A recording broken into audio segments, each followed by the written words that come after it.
അപ്പൊ നമ്മൾ ഇന്നുള്ളത് ദാബാൻ കിച്ചണിലാണ്. ഇതിന് മുന്നേ ഒരുപാട് തവണ ഇരുന്ന് ഫുഡ് കഴിച്ചിട്ടുണ്ട് കേട്ടോ. അതായത് മന്തി, പൊളി മന്തിയാണ്. കോഴിക്കോടുള്ള മറ്റൊരു അടിപൊളി മന്തി സ്പോട്ടാണ് ദാബാൻ കിച്ചൺ. അപ്പൊ എങ്ങനെയാണെന്ന് നോക്കാം. ഓൾറെഡി കഴിച്ചുകൊണ്ടെങ്കിൽ നമുക്ക് സെറ്റ് സംഭവമാണ്. നിങ്ങൾക്ക് എങ്ങനെ കാണിച്ചു തരാം. കമോൺ.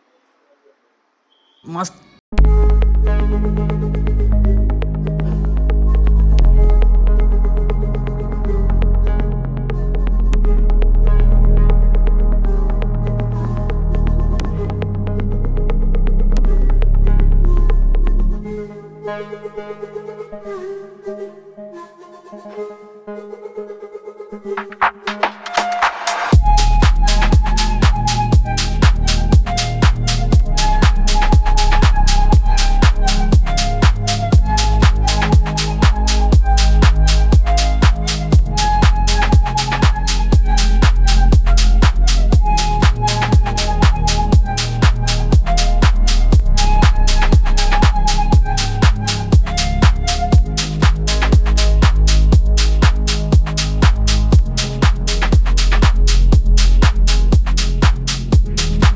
ട്രൈ സ്പോട്ട് തന്നെയാണ്. സ്പോട്ട് വരുന്നത് നമ്മൾ മേത്തോട്ട് താഴെ എത്തുന്നതിന് ജസ്റ്റ് മുന്നേ ബസ് സ്റ്റോപ്പിന് കുറച്ചിങ്ങോട്ട് റൈറ്റ് സൈഡിലായിട്ട് എന്തായാലും സ്പോട്ട് മറക്കണം. നോട്ട് ചെയ്ത് വെച്ചു, സേവ് ചെയ്തു, ഷെയർ ചെയ്തു, സപ്പോർട്ട് ചെയ്തു, ഫോളോ ചെയ്തു.